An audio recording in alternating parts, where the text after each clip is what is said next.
Hi, this is Val with Living Divine. If you are new here, welcome. And if you've been here before, welcome back. Please feel free to like and share this video if you like the contents. Also, feel free to follow me on Instagram at Living Divine, Livin, no G, _divine, or on Facebook at Living Divine Locks and Fitness. I wanted to jump on here and really thank you guys for the outpouring of love and support Ron and I had in reference to how I met Ron and just introducing him to you guys. If you have any questions, please let me know. I do want to say though, and I know, most of you guys don't know me, that this is a very drama-free zone.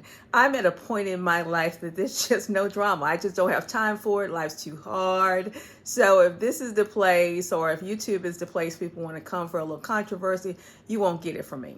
I just can only share, what has happened to me in my life, what's going on with me. I try not to tell people what they should do, but do what makes you happy. Follow your dreams. You only have one life. Why not live it? Laugh out loud if you can. Even when stuff gets difficult, I try to find some joy in all things. So that's kind of what this channel will always be about, what Clay's journey will be about. And we'll talk to you about that. But I just wanted to kind of throw that out there because I did start getting some questions in reference to because Ron is white, was there any issue with men of color? And I wanted to clarify that in saying that I go for character, right? The color does not matter. And yes, I did not think of myself as a person that would date somebody that was not African American. But I never thought of myself that person that absolutely kind of ruled out people that were not African American, if that makes sense. I just kind of open to the possibilities, but assume that I would date somebody or marry somebody that was African American. I fell in love with Ron, and that's how it is, and I'm very happy with that. So hopefully you guys can follow our journey, but it's okay if you cannot. I get that, but I would like to take you along to kind of walk through the differences and the likes and our day-to-day and what we go through in the midst of starting this business too, which is really exciting. But that's not what this video is about. When I posted the video in reference to how I met Ron, I got a lot of questions and comments on people that are struggling to meet people. And I thought about the dates that I had on Match, and I went out on a total of 3 dates. With 3 different guys, let's say that. Ron was one of them, of course, but then I had 2 other dates. And I learned a lot from going out on those dates. One is that when you are on Match or any kind of online meeting app or online matching app, those people are the same people that you would meet in the streets. Yes, you might have more opportunity to meet different people online, but the same games they will run one-on-one in the streets, they'll do online. So I would say, have the same filters. Ask the right questions. If you get a feel for something that's not right, maybe avoid that kind of thing. And just don't assume that because they're on a dating app that they're looking for a long-term relationship. Some people are just looking for the hookup, right? So, and that's fine. If that's your flavor, that's your flavor. So I just want to kind of tell you that. But in the midst of that, here is the story time. I want to tell you one of the things that you absolutely should not do on your first date when you meet somebody that you have met online. Just don't do it. So this actually happened to me. And even when I look back on it and think back on it, I have to laugh. So I figured I could share this so you guys can get an idea of, I deserve to be happy, man. I done had some weird dates. But anyway, so I met this guy on Match. This was my first date on Match. So I met this guy on Match, and we really had not talked long. And when I say not long, I'm talking just a couple of, conversations in reference to the Match app. And I think I gave him my phone number. I want to say, I'm not real sure. I think I gave him my phone number, but I know we had the Match, we talked back and forth on the Match app.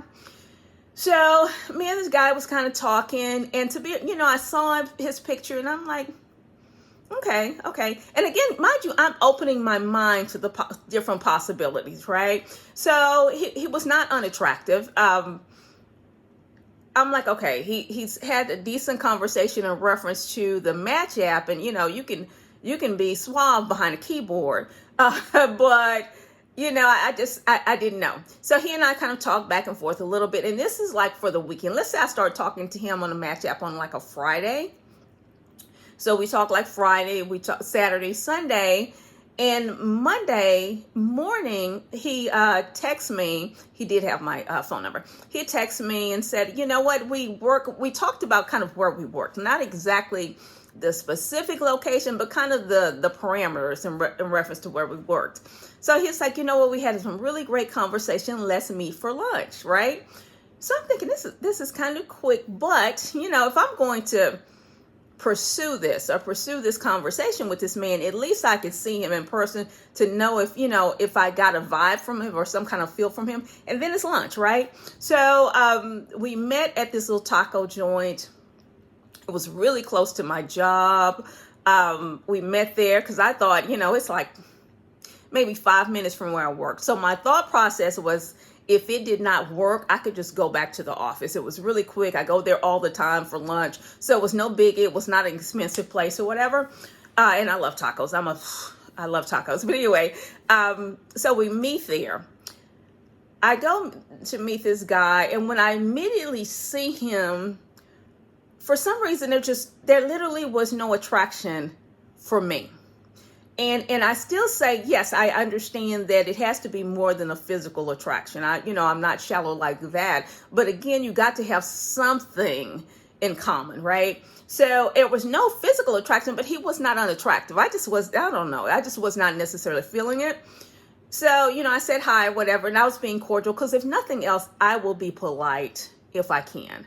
To anybody, because I just don't, life's too short. Why be rude? Even if you don't feel it, there's somebody for everybody. So why be rude to this dude just because I'm not feeling, the attraction? So I figured I'll go ahead and have lunch, and I was going to buy my own lunch at this point because I don't want him to think that it was something more than that. So we go, order the tacos or whatever. And we sit down, and this dude is really feeling me, and I can tell he's feeling me. Now, mind you, I went to go and pay for my food. He's like, no, I got it. Please let me, as a man, pay for the food or whatever. Okay, no big deal. Okay, great. So we sit down, they bring the food, and I ask him just kind of a general question, like, when you first meet somebody, have you ever been married? What happened? You have kids? Those kind of things. So he said, yeah, I've been married once. I have no children. I've been divorced about a year. Well, I've been divorced a lot longer than a year. So I was like, oh, okay. I was like, so, what happened? Did y'all just grow apart? And these were general questions. I wasn't really trying to get deep in the questions, but I was trying to just at least have some conversation for him since he did come and meet me for lunch. So the guy said, well, we started off really well together, but she don't know how to control her daughter. Okay, so I have a daughter. If you have not heard me talk about her, she is the absolute love of my life. So, and I'm thinking, I was like, so is her daughter small where she needs to control her? Like, what does that mean? And what does that look like? He's like, well, her daughter's, her daughter's an adult, but her daughter spit on me one day and she doesn't know how to control her. I said, oh, okay. I said, so what happened when her daughter spit on you? Now, mind you, I don't know this guy. So he starts off with that, right? He said, well, her daughter spit on me because her mom told her that I had jumped her and pulled a knife on her.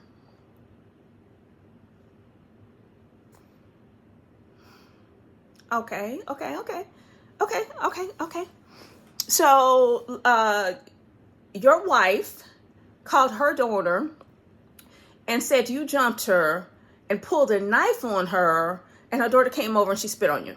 He said, yeah, that's what happened, but I didn't jump her. He's like, you know what? She thought I was going to the kitchen to get a knife. I really wasn't going to the kitchen to get a knife, but I did not jump her. He's like, but her daughter came over and she spit on me. So I just said, forget it. I left the house. So I'm thinking to myself, dude, you don't even know me. This is like the first date.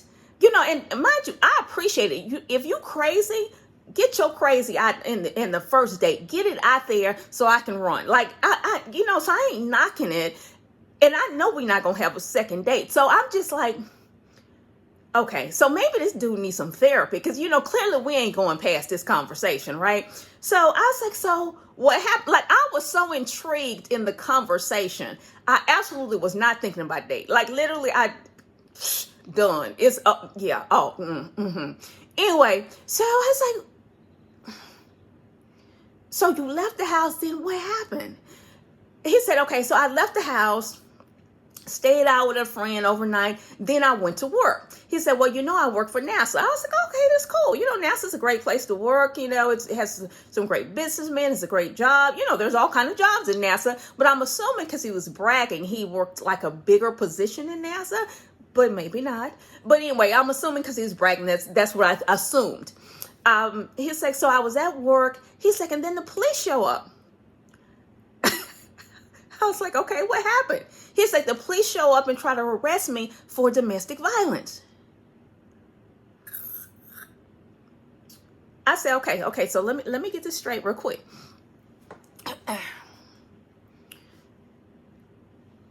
The wife called the daughter, told the daughter that you jumped her. The daughter comes over and spits on you. You leave the house, go to work the next day. The police pick you up and arrest you for domestic violence. Like, is that what we're saying? Like on the first date, just right after, that's. So he says yes. He said, but I did not jump her. I did not jump her. I was embarrassed in front of all my, co-workers or whatever. Police is there. I was embarrassed. I had to straighten it out. He said, yeah, I got a ticket. And I had to go to court to get that all straightened out because I did not jump her. He's like, let me tell you how I didn't jump her, because they let me go back to the house.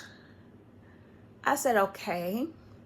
So then what happened? Like right now I'm intrigued, y'all. Like I know this is not going past this conversation, right? I'm looking for like some therapy for this dude, right? But I know it's not going past this conversation. But right now I'm intrigued that he's telling a stranger all this because he must have this heavy on his heart. Like this is the first date. He must be heavy.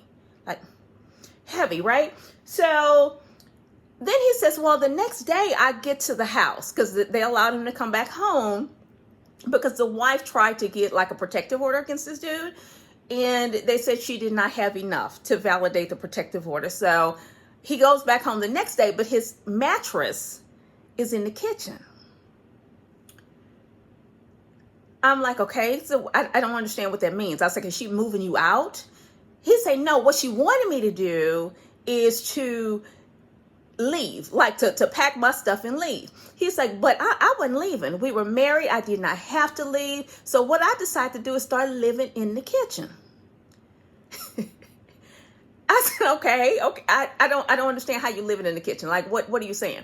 So it appears that she put his mattress and all his clothes in the kitchen, hoping that he would just get his stuff and leave. Because he's saying he's brushing his teeth in the sink.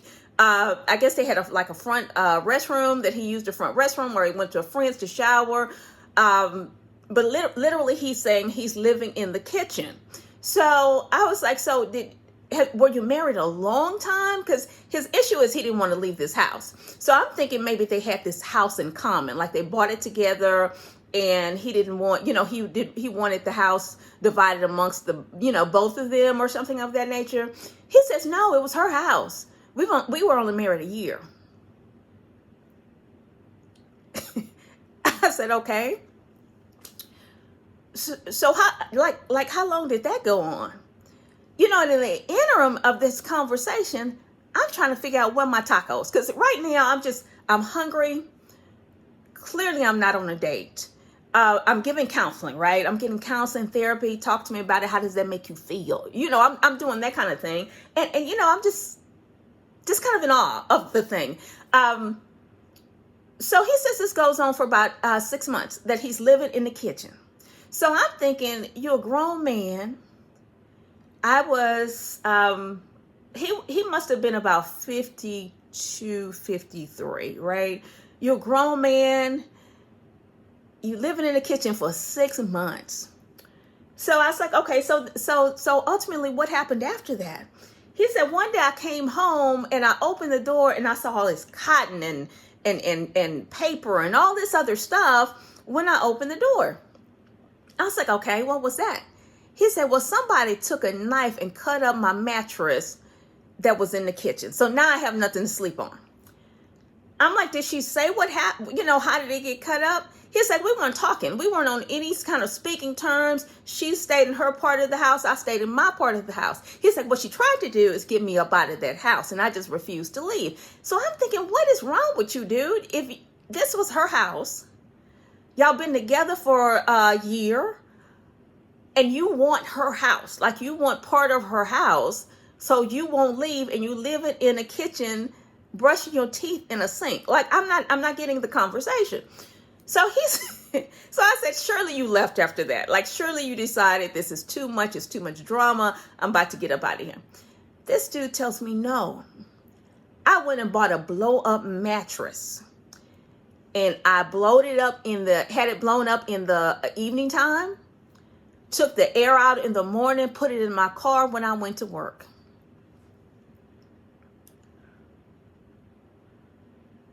I said, you know what my tacos? Because I know they taking too long with these. What are tacos at? Because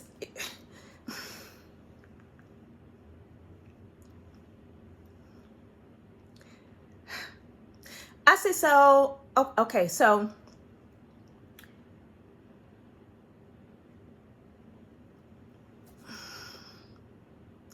at some point, that's all you got. I said, you know what?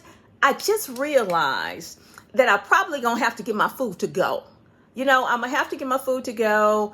I'm up the street. It's taking way longer than I thought in reference to the food, but I'm gonna have to get it to go. This guy looks at me, I kid you not, and he says, oh my goodness, I really hate that the meeting was so short. The whole time I'm thinking, I felt like I'd been there 3 hours, right? It turns out I had probably been there about 10, 15 minutes. But he said, I hate that this meeting is so short. He's like, why don't we do this? Why don't we go to dinner later? I know you have to go back to the office. I have to get back to work. I hate that it took so long for our food to come. Why don't we go to dinner? I said, you know what? I'm on call, I can't leave, and of course I go to dinner, want a little wine, whatever. I can't leave, I'm on call. No. So he walks me out to the car. Like, literally, I didn't even want him to walk me out to the car, because I'm thinking, you are weird. Like, that's weird. You don't do that on a first date. I mean, personally, I'm glad you got it out there, but I wasn't feeling it anyway. But even if I were feeling it, it'd have been done after that conversation. Done. So he walks me to the car, and he tries to give me a hug, and I lean back and shake his hand, Thank you so much. It was nice meeting you. I really hope you have a nice day, and maybe kind of find somebody to talk to. Like, find somebody to talk that out. It sounds like you got some pent up, aggression. He's like, no, I'm not angry. I'm over it. And I'm thinking, you can't be, because, you just spilled all this out, and I didn't even ask you those kind of questions, but okay. So he's like, it's really wonderful meeting you, and I can't wait to maybe meet you later, and let's have dinner at another time. I said, well, there's that. So I get in the car, right? I get in the car and drive off.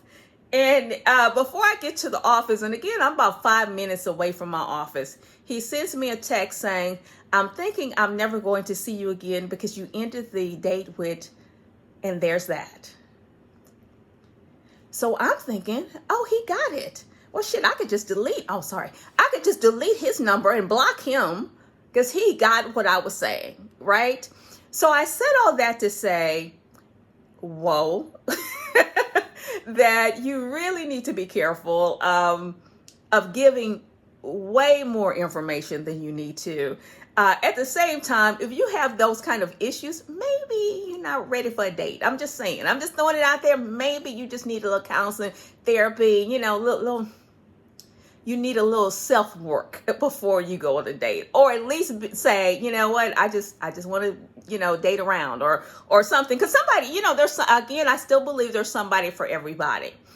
he absolutely was not for me. So I just wanted to share that. It was an interesting date on Match, but I will tell you, he came across, in reference to his profile, it was pretty much everything I was looking for in reference to the profile. It's just that he was not.